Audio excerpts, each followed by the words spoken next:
The family bought a burned-down mansion for pennies. Everyone thought they were crazy, but it was their daughter who made a discovery that changed their lives forever. Subscribe to the channel and write where you are watching this video from. The road that led to the property was narrow, flanked by overgrown hedges and trees that had gone wild over the years. Their car bumped along the uneven gravel, every stone rattling beneath the tires, as if the earth itself was testing their resolve before they could even catch a glimpse of the house. Inside the car, silence pressed heavily.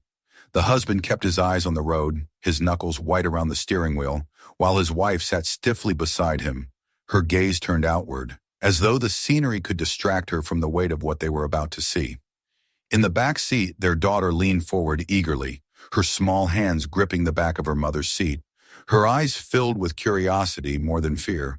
For her, the word mansion still sounded like something magical, even if the adults whispered of ruin. When the gates finally came into view, it was clear they had not swung open for many years. Rust clung to their ironwork, ivy crept through every gap, and one side sagged lower than the other, leaning toward the earth. The husband climbed out, tested the chains, and with a grunt pulled them aside just enough for the car to squeeze through. The crunch of gravel deepened as they moved forward, the driveway overtaken by weeds and patches of wild grass. And then the house appeared, rising out of the land like a dark silhouette from another age. Once it had surely been a place of grandeur. Stone columns flanked its facade, wide windows gazed outward over acres of land, and a high roof had once crowned it proudly. But now those same columns bore scorch marks that streaked upward like black scars. Many of the windows were shattered, their glass long fallen into the dirt. The roof sagged under its own weight, holes gaping like open wounds. The entire structure had the stillness of something abandoned by time, yet heavy with memory, as though the walls still remembered laughter, footsteps, and the rhythm of lives that had once filled its rooms. Now, though, it exhaled only silence and the lingering smell of smoke. The wife pressed her hand to her mouth. Her first thought was that the house looked like a body left after a fire, a skeleton charred beyond recognition. She could not imagine how anyone could step inside, much less make it a home. But her husband's eyes did not linger on the ruin. He studied the lines of the architecture, the vastness of the structure, and the land that stretched around it. He imagined what could be, not what was. He had always been that way. Where she saw danger, he saw opportunity, and where she saw emptiness, he imagined possibility. They were greeted by a man who had been sent to show the property. He carried a ring of keys, though it was clear most doors had long since been broken open by weather or time. His voice carried a hint of rehearsed detachment, as though he had told this story too many times to care anymore. The mansion, he explained, had been built nearly a century ago, passed through generations of a wealthy family. Some years back, a renovation had begun, an ambitious attempt to restore its former beauty. But a fire had spread through the structure, devastating nearly every part of it. The family had left, insurance disputes dragged on, and at last the property was abandoned. No one had lived there since. Some said the damage was too severe, that the house could not be brought back. That was why the price, though still heavy, was only a fraction of what it would have been in better times. The couple followed him inside. The front doors were scorched, the handles tarnished. As the husband pushed them open, a rush of stale air spilled out, thick with the smell of ash. The floor creaked under their steps, patches of charred wood crunching like brittle bones. Ceilings had collapsed in some rooms, beams sagged in others, and every surface bore the memory of smoke. Yet in small corners of light, there were hints of what had been a fragment of intricate molding still intact. A staircase railing of carved oak, untouched by fire, a tiled mosaic half buried under soot. These pieces spoke of the house's former life, fragments of its dignity refusing to vanish. Their daughter stayed close at first, clutching her mother's hand, but soon curiosity led her to wander. She touched the cracked walls, peered into rooms where daylight streamed through gaping holes, and whispered that it felt like a castle that had been sleeping. To her, the danger did not yet exist. Only mystery did. She imagined the rooms filled with colors and voices, not destruction. It was the innocence of her perspective that made the wife glance at her husband. He was watching too, and though his expression was tense, there was also a spark in his eyes, one she recognized. It was the same look he wore when he dreamed beyond what their circumstances allowed. They stood together in what had once been the grand hall, now only a cavern of ruin. The man showing the house spoke of its size, of the acreage surrounding it, of the fact that an untouched guest house still stood on the edge of the property. He mentioned the price again, almost apologetically, as though aware that anyone in their right mind would walk away. But the husband did not walk away. He stood in the ruin as if seeing something else entirely, a shape in his mind that replaced the smoke-stained walls with clean, white plaster, broken floors with polished wood, and shattered windows with glass that let in rivers of light. The wife shook her head.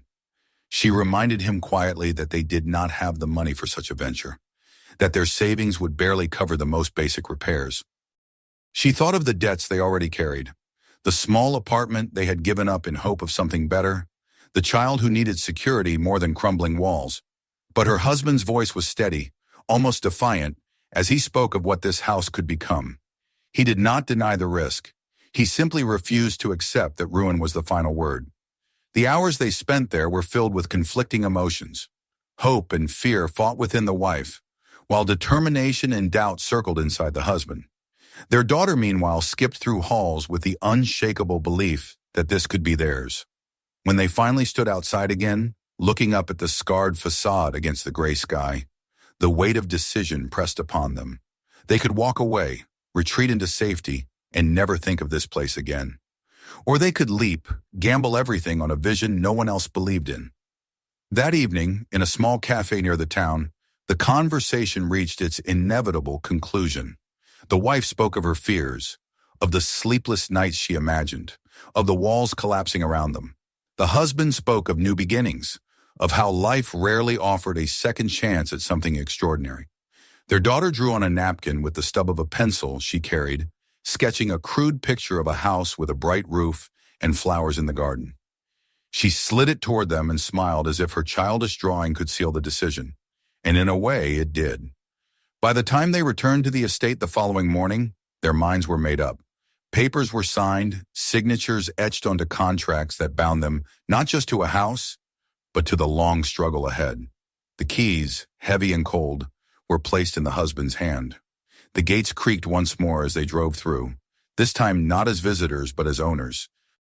Their daughter cheered in the back seat, clapping her hands while the wife pressed her palm against the window, whispering a silent prayer that they had not doomed themselves.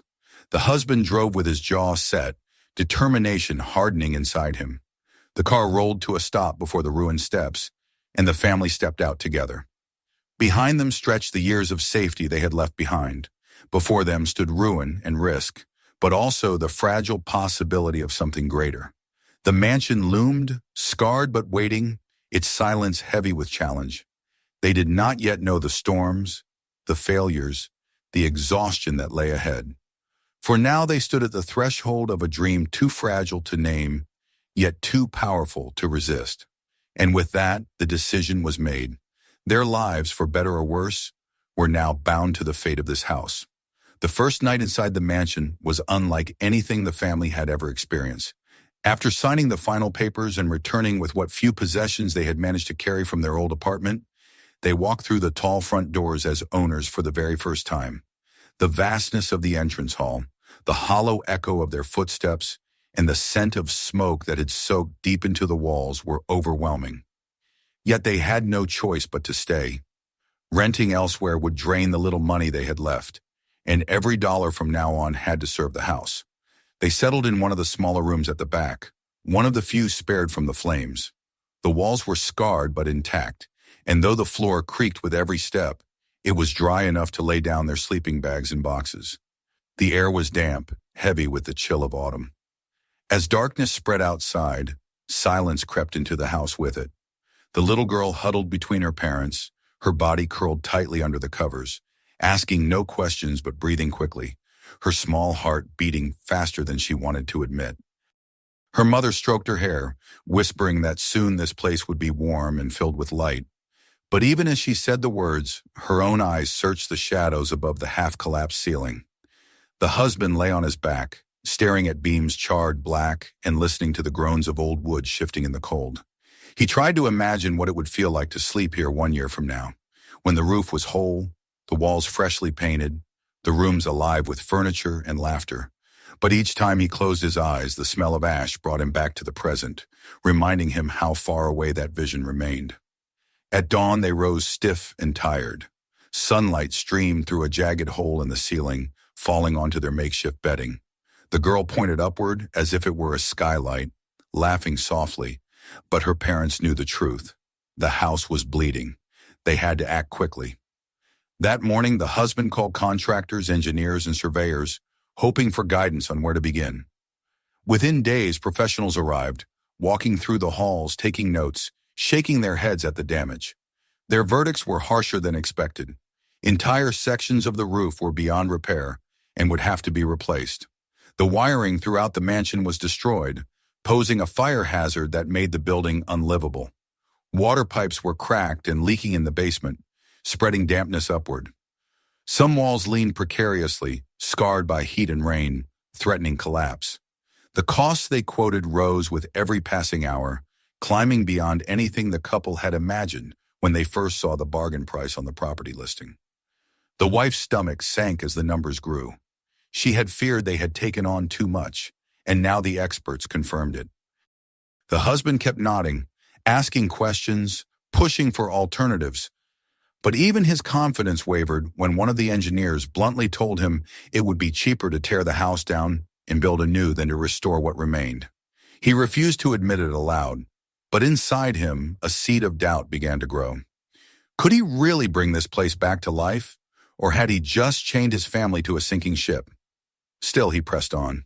He told the workers he would think it over and asked them to send written estimates. When they left, he walked the grounds with his wife, pointing out the strength he still saw in the stone foundations, the beauty of the columns even under their blackened scars, the sheer size of the rooms that no modern house could replicate. She followed him silently, her heart torn between admiration for his stubborn hope and fear of the disaster they were heading toward. Their daughter trailed behind, gathering fallen twigs, humming to herself as though none of the tension touched her. That week brought the first of many crises. A sudden rainfall pounded through the gaps in the roof, pouring into the halls and dripping steadily into their living space.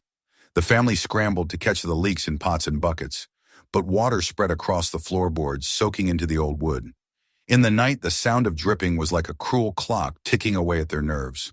The next morning, as the husband carried buckets out to empty them, a section of ceiling in the hall gave way with a violent crack, spilling blackened plaster and shards of wood onto the floor. Dust clouded the air, and for a moment the little girl screamed, believing the entire house was collapsing. Her father rushed to hold her, his hands trembling though he tried to keep his voice steady. The mother's patience broke that night. In the dim light of a camping lantern, she confronted her husband. Her words were quiet but filled with anger and despair. She had warned him this would happen, she said. She had told him they were not ready for such a burden, and now their daughter was living in fear inside a ruin. He listened, his jaw tight, fighting the urge to answer in kind. He wanted to tell her that dreams always demanded sacrifice, that every great thing began in struggle. But when he looked at their child curled up, exhausted, asleep on a makeshift bed, while rain tapped through the tarp above, he could not deny the weight of her words. He turned away and promised silently that he would find a way through, no matter what it cost him. Days stretched into weeks, each one testing their endurance. Contractors stopped returning calls when it became clear the family could not afford their quotes. Supplies cost more than expected, and deliveries were often delayed. The husband tried to take on work himself, patching walls, clearing debris, climbing onto the roof to lay temporary coverings. His hands blistered, his back ached, but he pushed on, driven by pride and the terror of failure. The wife cleaned and scrubbed until her fingers were raw, carrying out bags of soot and rubble, trying to carve a semblance of order in the chaos. At night they collapsed side by side, too tired to speak, united only by the thrum of exhaustion that bound them both. One evening, when they thought they had begun to adapt, disaster struck again. A pipe burst in the kitchen, sending water flooding across the floor. They rushed to stop it, wading through the freezing pool with towels and buckets. But by the time they managed to shut it off, the damage had spread to the walls. Mold began to appear within days, a silent, creeping enemy that threatened to rot what little had survived the fire. The wife sat at the table, her head in her hands, whispering that they were losing the battle. The husband paced, fists clenched, insisting they could fix it. Their daughter, sensing their despair, drew pictures of the house as she wished it to be: painted walls, bright windows, a garden full of flowers. She taped them to the blackened walls, her small attempt to remind her parents of the dream that had brought them here. The weeks after their arrival revealed the true cost of their decision. The mansion was not simply a project. It was a battlefield where every step forward demanded a sacrifice of money, energy, or hope. They had imagined a challenge, but what they faced was far greater. It was not just the weight of bricks and beams pressing down on them. It was the constant doubt, the gnawing fear that they had thrown away everything for nothing. Yet despite the growing cracks in the walls and in their hearts, they did not leave. Each morning when the sun rose over the acres of land, they forced themselves to believe again, even if only for a moment. They told themselves that ruins could be rebuilt, that broken dreams could be mended, that one day the laughter of their daughter would echo in halls no longer filled with smoke. And so they endured, even as the first blows of reality fell heavy upon them, carving lines of fatigue and fear into their faces.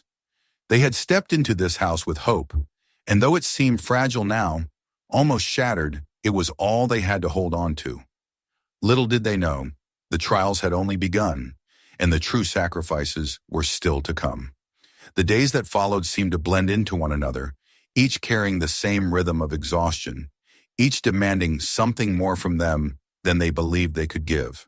What had begun as an adventure, fragile and bright with possibility, was now settling into the heavy reality of survival. The mansion, in its ruined state, refused to yield easily to their dreams. Every corner of it hid a new problem waiting to erupt, and every repair revealed three more that had been concealed beneath the ashes and soot. The family soon discovered that to keep moving forward, they would have to surrender parts of themselves piece by piece. Sacrifices became the invisible currency of the house, demanded without mercy. The husband was the first to bend beneath the weight of necessity.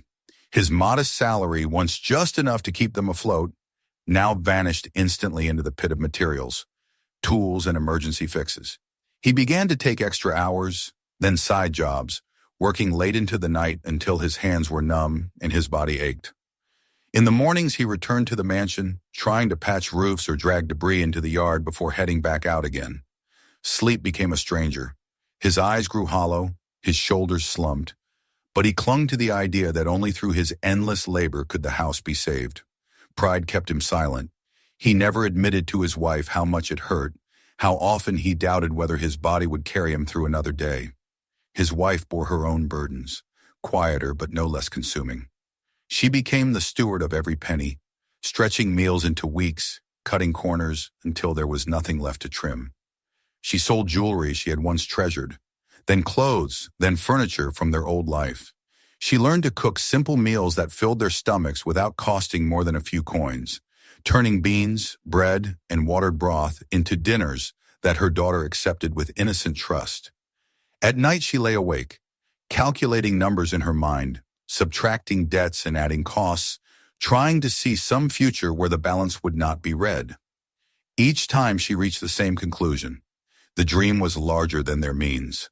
Yet still she pressed forward, driven by a mixture of loyalty to her husband and a fierce desire not to let their daughter grow up in a home broken by despair. The little girl, too, felt the undertow of these sacrifices, though she did not have the words to name them. She noticed the way her father's hands trembled when he tried to lift her, the way her mother's voice carried an edge when she spoke of money. She learned not to ask for toys or sweets, sensing that even small requests pressed against a wall ready to collapse. But children adapt more easily than adults. She turned her imagination into a shield, playing among the rubble as though the mansion were a castle rising anew. She carried scraps of wood and small stones, stacking them into towers and pretending she was building alongside her parents. When she saw them stumble under the weight of despair, she offered them her drawings, crude sketches of the house glowing with light. flowers blooming in the garden, the family standing together in front of wide, shining windows. They pinned them to the soot-dark walls, each page a fragile flame against the surrounding shadows. The house, however, did not relent. One morning, as the husband climbed a half-rotten ladder to repair a sagging section of the roof, the wood gave way beneath him. He fell hard onto the planks below, the air knocked from his lungs. For long moments he lay still, staring up at the skeleton of beams above him, his chest burning with pain. His wife rushed to him, panic breaking through her careful restraint, her hands pressing at his ribs and shoulders to check for broken bones. Miraculously, nothing was fractured, but the bruise across his side reminded them both of how close they were to disaster. That evening, as he sat hunched at the table, every breath aching, she whispered that she feared the house would kill them before it was finished. He looked back at her, silent, knowing she might be right, but also knowing that stopping was no longer an option. To give up now would mean admitting they had destroyed their lives for nothing. Then came the rains again, heavier than before. Water seeped through the temporary tarps, dripping into the halls and pooling in the basement.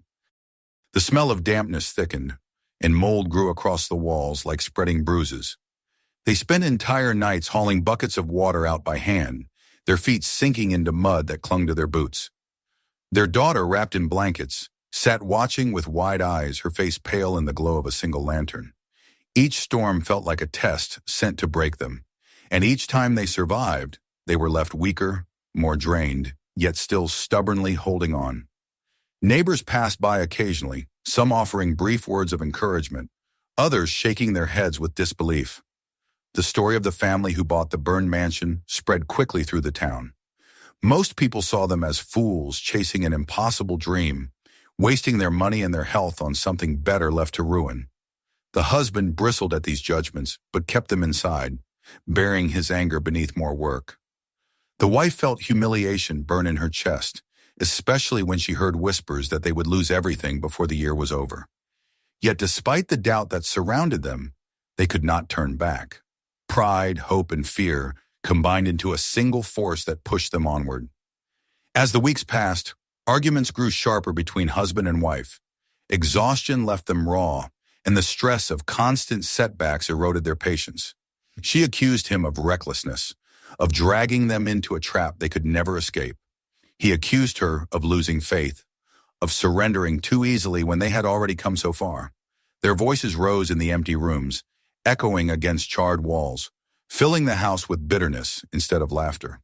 Their daughter covered her ears, retreating into corners, her drawings clutched to her chest as if they were charms to ward off the fighting.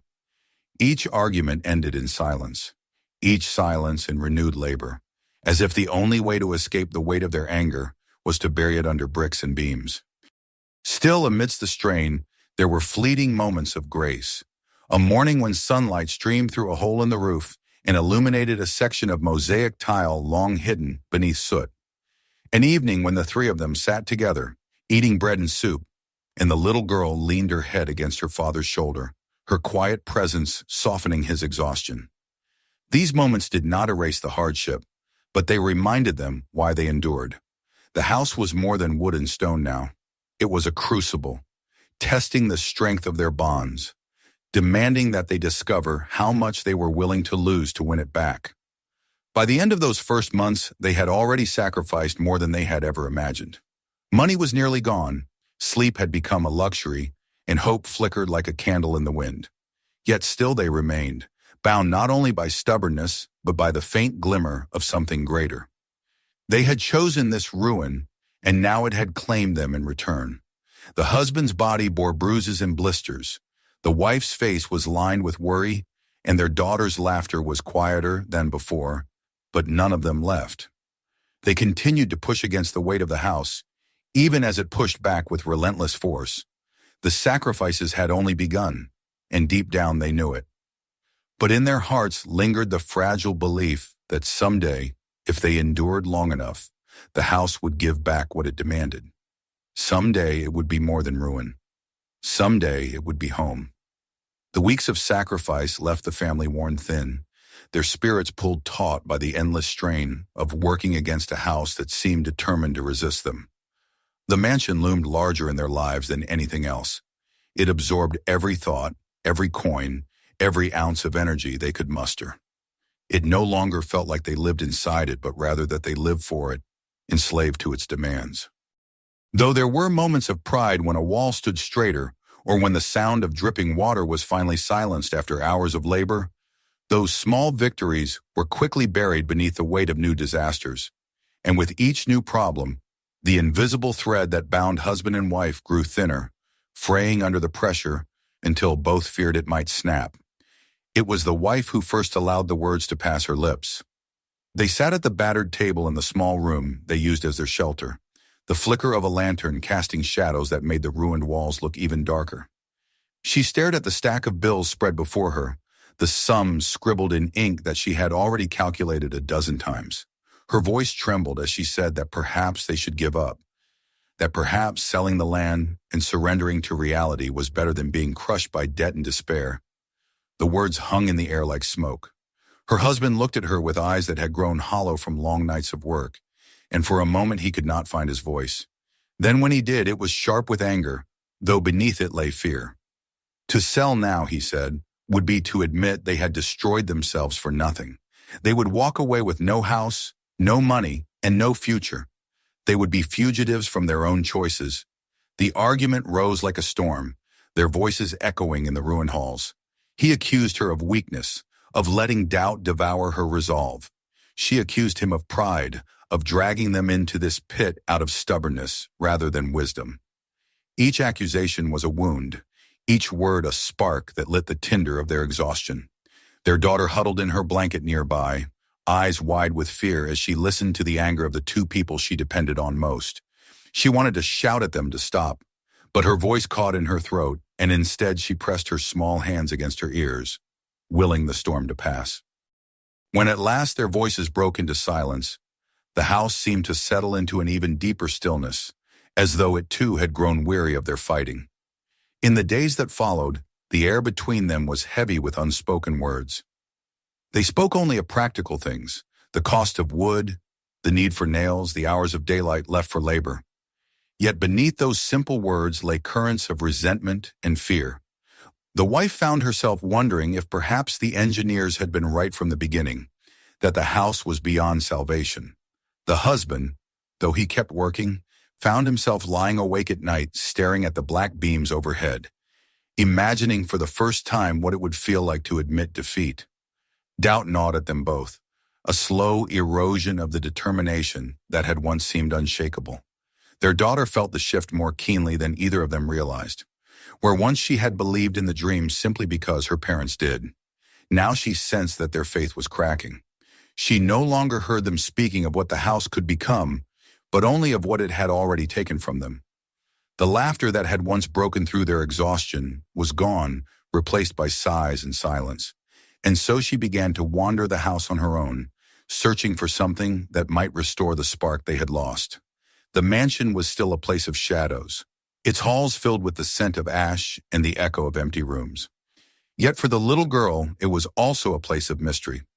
She traced her small fingers over the blackened wood, peeked through holes in the walls, and climbed carefully over fallen beams. She imagined stories for every room, ballrooms filled with dancing, libraries heavy with books, kitchens alive with voices and the clatter of dishes. The ruins became a stage for her imagination, one that shielded her from the heaviness pressing on her parents. It was during one of these wanderings that she noticed something strange in the old library. The room had fared no better than the others. Its shelves stood crooked and charred, many of the books reduced to blackened fragments of paper. Yet as she stepped softly across the cracked floorboards, she felt that one section of the wall sounded different beneath her touch, as if hollow. She pressed her ear to it, tapping lightly with her knuckles, and a faint echo answered back. Her heart fluttered with excitement. Children know when they have stumbled upon a secret, and she sensed that this wall had one to give. She ran her hands along the shelves and noticed that one bookcase seemed oddly placed, its base not aligned with the others. With effort, she tugged at it, and though it was heavy, she saw a narrow gap widen between the shelf and the wall. Dust swirled in the air, and her eyes grew wide. She did not dare move it further alone, but she knew she had found something important. In that moment, she felt that the house itself had chosen to share a piece of its hidden story with her. When she returned to her parents and told them of her discovery, they were too tired to take her seriously at first. The wife stroked her daughter's hair absent-mindedly, whispering that she should not wander alone in dangerous rooms. The husband gave a weary nod, half listening as he scrubbed soot from his arms. But the girl insisted, her small voice growing firm with determination. She tugged at their hands, pulling them toward the library with the urgency of someone who knew that what she had found mattered. Reluctantly, they followed, their steps dragging. Yet when they stood in the library and saw the faint outline of the gap behind the bookcase, their weariness gave way to curiosity. The husband placed his hands against the shelf and pushed. It resisted at first, as though guarding its secret, but with a final heave it shifted aside, scraping across the floor. Behind it lay a narrow opening in the wall, just wide enough for a child to notice, but hidden from careless eyes. The air that spilled from it was dry, untouched by smoke or rain. For a long moment they simply stared. After weeks of endless loss, the sight of something new, something untouched, felt like a miracle. Their daughter looked up at them with shining eyes as though she had delivered a gift. The wife's breath caught in her throat, her doubts momentarily forgotten. The husband reached into the darkness with trembling hands, his heart beating faster than it had in months. The hollow space beyond promised something hidden, something that might shift the course of their struggle. And though they could not yet see what it contained, the very fact of its existence was enough to break through the silence that had grown between them. For the first time in weeks, hope stirred again, faint but undeniable. The house had offered them a mystery, and in that mystery lay the possibility of change. Their sacrifices had brought them only pain. Their doubts had driven them to the edge of despair. But now perhaps the mansion itself was answering, whispering that all was not lost. They did not yet know what they would find or how it would alter their path. But as they stood together before the hidden wall, husband, wife, and child, the heaviness between them lifted, if only slightly. The little girl reached for her father's hand, her mother's hand, and placed them together. And though the ruins still surrounded them, though the debts and the exhaustion remained, they felt for a moment that the house had chosen them for a reason. The doubt that had nearly broken them softened into silence, replaced by anticipation. The secret of the mansion was waiting, and soon it would reveal itself. The discovery of the hollow wall lingered in their minds through the night, keeping them restless as the wind moaned through the broken rafters. For weeks they had known only fatigue and disappointment, yet now, behind that shifting bookcase in the old library, there lay a promise of something unknown, something untouched by fire and ruin. The wife lay awake, her heart divided between excitement and fear, wondering what sort of past the house was about to hand them. The husband stared into the dark, rehearsing possibilities, daring to imagine that perhaps within those hidden boards lay an answer to their troubles. Their daughter slept between them, her small face calm in the glow of the lantern, and in her stillness they found the strength to wait for dawn before pressing further. Morning brought with it the smell of damp earth and smoke, the same as every other day since their arrival. Yet this time the air seemed charged. The husband gathered a flashlight and a crowbar, the wife clutching their daughter's hand as they returned to the library. The blackened shelves loomed in silence, their spines charred and unreadable, but the displaced bookcase stood like a sentinel, guarding what it had hidden for decades. Together, with effort that made the husband's arms tremble, they pulled the heavy frame further from the wall until the gap yawned wide enough for him to slip inside. Dust swirled in golden shafts of morning light, and the first breath from within carried a dry, stale scent, as though the air itself had been locked away. They peered into the darkness, the beam of the flashlight cutting across narrow boards and a small recess just large enough to conceal a chest. It was not ornate, but it bore the weight of age, its surface cracked and stained, iron hinges dulled with rust. The wife's breath caught at the sight, her daughter's eyes widening with awe. Slowly the husband pulled it into the light, his heart hammering with the strange reverence of someone unearthing a relic. For a moment they simply stared, none daring to break the silence. Then with careful hands he pried the clasp open, the metal groaning before giving way. Inside lay what none of them had expected. There were bundles of papers bound with brittle twine, letters written in faded ink whose curves and flourishes spoke of another century. Alongside them rested a collection of small velvet pouches, their fabric frayed but still intact. When he untied one, a cascade of coins spilled into his palm, their dull gleam unmistakably gold. His wife gasped softly, covering her mouth, her eyes filling with tears she did not yet allow to fall. Their daughter reached for one, rolling it between her fingers as though it were a treasure from a fairy tale. Beneath the coins, nestled in faded silk, were delicate pieces of jewelry, a brooch set with stones, a string of pearls, rings whose metal caught the light even through tarnish. But it was the letters that drew them in most. As they unfolded the brittle pages, careful not to tear them, they began to read the words of the house's former master. His hand spoke of prosperity that had turned to grief, of children lost, of fortunes dwindled. The fire, it seemed, had not been the first tragedy to haunt these walls. Yet amidst the sorrow, there was a thread of hope. He wrote of the house as something more than wood and stone, as a vessel of memory and will. In one letter, dated not long before his death, he expressed his wish that if ever the house were abandoned, it might one day fall into the hands of those who would love it enough to bring it back to life. The fortune he had hidden, modest compared to what he once possessed, was meant not for his heirs, who had scattered and quarreled, but for those who would give the mansion a new beginning. As the wife read these words aloud, her voice broke, not from sadness, but from the strange sense that fate itself had intervened. The husband felt a weight lift from his shoulders, not because their struggles were over, but because at last they had found something that gave meaning to their suffering. Their daughter smiled, sensing in her own innocent way that the house had spoken to them, revealing that it had chosen them as its caretakers. For hours they sat together in the ruined library, the chest open before them, sifting through letters and examining each piece of treasure with reverence. The coins and jewels were not enough to make them wealthy, but they were more than enough to change the course of their struggle. They could pay the debts that suffocated them, buy materials without fear of the next bill, perhaps even hire help to repair what their own hands could not. Yet more than money, it was the sense of inheritance, the unspoken bond between past and present, that filled them with renewed purpose. The mansion was not simply a ruin they had gambled on. It was a legacy, and they had been entrusted with its rebirth. That evening, as the sun bled into the horizon and shadows stretched long across the land, the family gathered around their small meal with a lightness they had not felt in months. The bread tasted richer, the broth warmer, though nothing had changed but their hearts.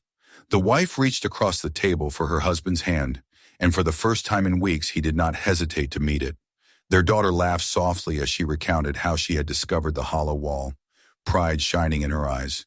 The bitterness and exhaustion that had weighed them down had not vanished, but it had been tempered by something stronger. Hope rooted in history, binding them to those who had come before. That night, the wind still whispered through broken rafters, and the smell of smoke still lingered in the walls. But the family lay together with a sense of peace. The husband closed his eyes, no longer haunted by visions of failure, but by dreams of renewal. The wife slept with the faintest of smiles, comforted by the knowledge that their suffering was not without purpose. Their daughter drifted off, clutching one of the faded letters, as though it were a bedtime story written just for her. The mansion remained wounded, but it was no longer only a ruin. In the hidden chest, in the faded ink of a long dead man's hand, it had revealed its secret, a secret that tied their lives to its own. And though the path ahead promised more labor, more exhaustion, and more tests of their resolve, they now carried within them the certainty that they were not fighting alone. The house wanted to live, and it had chosen them to breathe life back into it. The days that followed the discovery of the hidden chest felt like a turning point, as if the house itself had reached out to lift them from the brink of surrender. The coins and jewels were carefully gathered, their modest gleam filling the family with a sense of wonder, but it was the words on those faded letters that carried the true weight. The knowledge that a man who had once loved the house had left behind not only treasure, but a plea for its renewal gave their suffering a sense of purpose. They had not been fools, they told themselves. They had been chosen, and in that belief, their despair transformed into determination. The husband took the lead in finding a way to put their discovery to use. He sold a portion of the coins and one of the rings, cautiously, not wanting to draw too much attention, but enough to clear pressing debts and to purchase the lumber and materials they had long needed. For the first time since stepping into the ruin, he walked into a supply yard with the confidence of someone who could pay. His back still ached, his hands still bore blisters, but the burden of constant fear had lightened. The wife, who had grown accustomed to rationing every crumb, now bought food without counting pennies twice over. She returned from the market with flour, vegetables, and even a small cut of meat, and when they ate that night, the broth was rich and filling. Their daughter's laughter filled the room, and though the ceiling still sagged above them, for once it did not feel threatening. Work began again with renewed vigor. The husband brought in a small team of workers, men willing to lend their strength now that there was money to pay them. Together they stripped away the worst of the damaged beams, hauling debris from the heart of the house into the open air. Sawdust and the sharp scent of fresh wood replaced the stagnant smell of mold in some corners. New supports rose where collapse had threatened, and for the first time in months the sound of hammering echoed not as desperation, but as progress. The wife joined in wherever she could, her hands raw from scrubbing soot, her arms aching from carrying buckets of mortar. She cleaned the windows that remained, patched cracks with plaster, and painted small sections of wall to remind them all of what the house could become. Their daughter trotted after them, carrying nails in a tin or sweeping sawdust with a broom too large for her small frame, proud of her part in the grand task. The house in its way seemed to respond. Rooms once damp and oppressive grew lighter as holes were sealed and beams replaced. Sunlight streamed through open spaces where broken glass had been removed, and though wind still whistled through the gaps, it carried a different sound now, less mournful, almost encouraging. The wife began to imagine how each room might look when finished, the library restored with shelves that once again held books, the dining hall alive with the clatter of dishes, the upstairs bedrooms filled with warmth. She sketched ideas on scraps of paper late at night, her mind no longer shackled by despair, but stirred by possibility. There were still challenges, of course. The money they had found could not erase the enormity of the work. Every wall they repaired revealed another crack. Every floor they replaced exposed another weakness. But now, instead of breaking them, these setbacks were met with persistence. The husband no longer raged at each obstacle. He shouldered them, driven by the conviction that the man who had written those letters had entrusted him with this duty. The wife, instead of counting debts, counted progress. The number of beams replaced, the rooms cleared, the days without leaks. Their daughter drew new pictures to tape to the walls, brighter than before, filled with details she copied from her mother's sketches. As the months passed, the mansion began to shed its skin of ruin. A new roof rose over its scarred frame, its angles sharp against the sky. Windows were fitted into their frames, reflecting the fields beyond and filling the interior with light that scattered across the fresh boards. The old columns, once blackened, were scrubbed and wrapped in protective coats until their pale stone shone again. The grounds, once choked with weeds, were trimmed and cleared. The family planted small trees and flowers near the entrance, and though they were fragile and young, they stood as a promise of what was to come. The transformation was not only in the walls and beams, but in the family themselves. The husband, though still worn, carried himself with pride, his movements steadier, his voice calmer. The wife, no longer haunted by the numbers that once tormented her, moved through the house with a quiet confidence, her laughter returning in fleeting moments that grew more frequent. Their daughter thrived in the growing brightness, turning the half-finished rooms into stages for her play, her footsteps echoing, not in fear, but in joy. And yet, through all this progress, they did not forget the hidden chest and the man whose words had reignited their hope. His letters, carefully stored in a wooden box of their own making, were often brought out in the evenings. They read them again, sometimes aloud, sometimes in silence, as if reminding themselves of the unseen hand that had guided them. Each word strengthened their resolve, binding their lives not only to the mansion's present, but to its past. They were no longer merely restoring a house, they were fulfilling a legacy. The day came when the mansion, though far from finished, no longer felt like a ruin. Its rooms echoed with the sounds of labor, but also with warmth.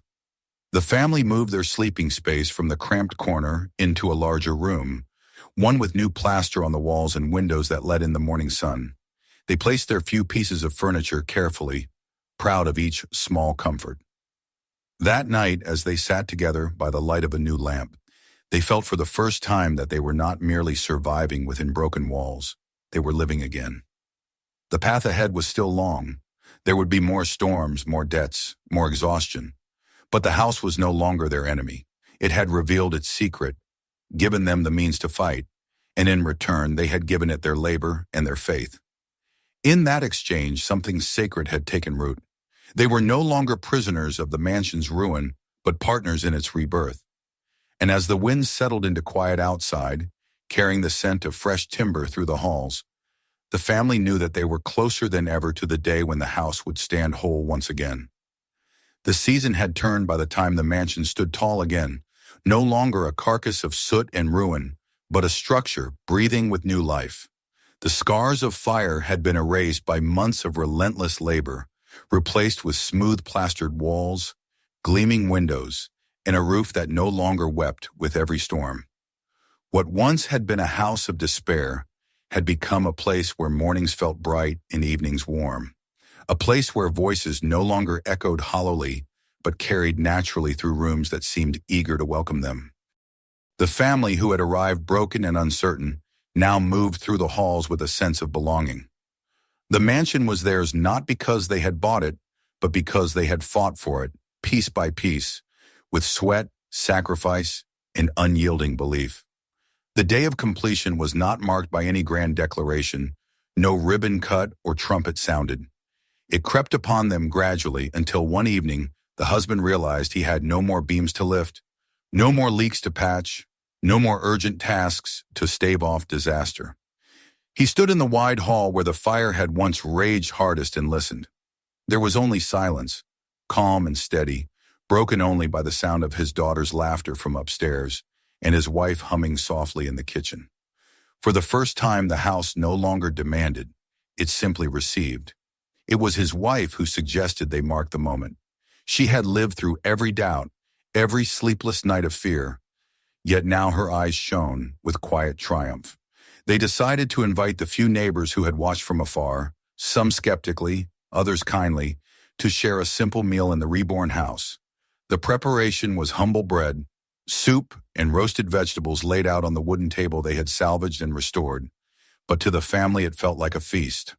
Their daughter ran excitedly from room to room, eager to show off the library, the dining hall, the garden where small trees already pushed upward with stubborn life. She tugged at sleeves, telling each guest that the house was not scary anymore, that it was theirs, and that it would never fall apart again. The guests marveled. Many had doubted, had whispered that the family would fail, yet here they stood inside a mansion once called a total loss, now glowing with warmth. The white walls reflected candlelight, the wood floors shone with polish, and even the faint scent of smoke seemed to have surrendered at last, replaced by the aroma of food and flowers.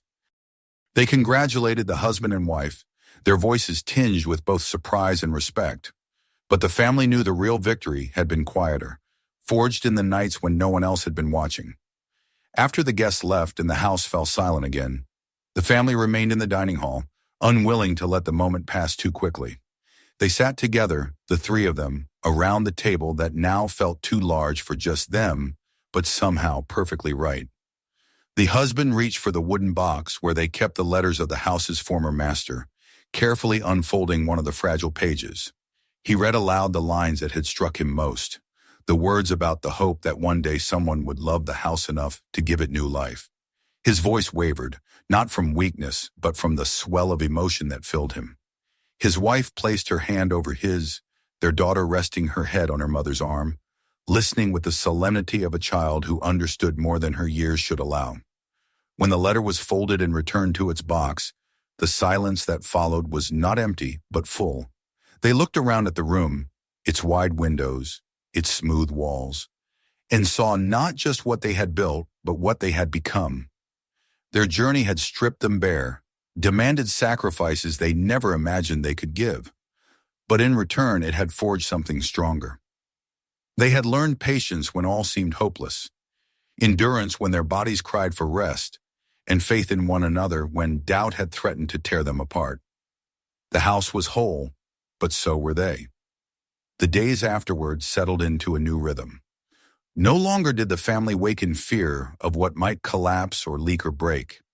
Instead, they woke to the sound of birds in the garden, to sunlight streaming through glass panes unbroken, to the warmth of rooms that carried their footsteps easily. The husband took pride in small routines, chopping wood, repairing fences, tending to the garden chores that no longer felt like desperate struggles, but like the natural rhythm of care. The wife filled the rooms with touches of comfort, curtains she had sewn herself, flowers in jars, shelves lined with the few books and treasures they had carried with them. Their daughter claimed every corner as her kingdom, chasing light through hallways, drawing chalk figures on the stones outside, filling the once ruined house with the music of childhood. Yet even as they settled into this new life, they never forgot the secret that had made it possible. The chest, though lighter now after some of its contents had been sold, remained hidden in the library once again.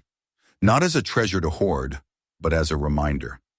Sometimes they opened it, not for the gold, but for the letters, rereading them to remember the man who had entrusted the house to whoever would fight for it.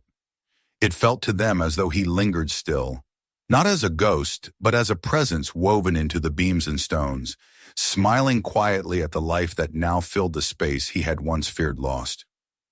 On a spring morning, when the air was fresh and the grass damp with dew, the husband stood at the threshold, gazing out at the land that stretched beyond.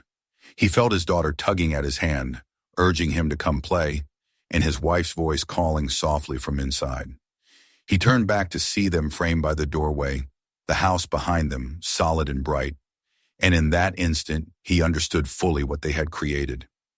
It was not wealth or grandeur that mattered, not the shine of jewels or the weight of coins, but the fact that this place now carried their story as surely as it carried the stories of those who had come before. It was not merely restored, it was renewed.